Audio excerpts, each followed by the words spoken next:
ماشي waxaa u fadhinaa hadduu ilaahay ku roon yahay daahfur maahana la yiri waa baalfur soo maaha baalfurka buugga 1969 uu qoray injineer macallin cabdiraxmaan maxamed abtidoon 2019 ayaa horta fikradda ay ugu dhalatay oo markaas 50 sano ayaa waxa ka soo wareegay sanadkan 1969 كنت سنة والنمبر بوحوي مركو حانس إيري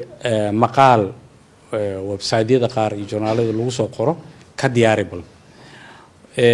مقال كي قريتان كي سي حوغا الى سي كدي مقال نسيدي سبا واما هل بيج ام لبا بيج وخي كبد انت سو لو عاجسايا انا 20 مرة ساركي maxaa yeelay waxay dhacdooyin badan soo galay meesha ay taa wax badan in laga sheego sanadkaasna waa sanad by the way magaca buugga markii uu dhamaaday dhowr magac buugta la qoray waa laba nooc magac loo bixinayo qofna magacuu ka duulaa magacuu qoraa oo helaa kadib magacuu ka duulaa qofna markuu sheekada soo dhameeyo wuxuu raadiyaa magacuu bixin lahaa shirmaal wuxuu yiri sanadkii qaadka weynaa waxaa kamid ahaa magacayaashii sanadkii saameynta weynaa maxaa yeelay sanadkaas si gooni ah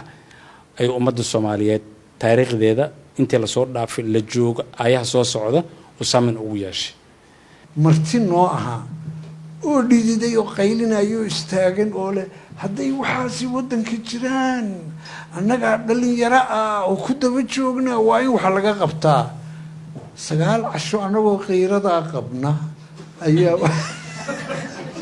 waxna la yiri markaas aanu yaano aragnayo mise taangiyadii annaga maaha shacab weynihi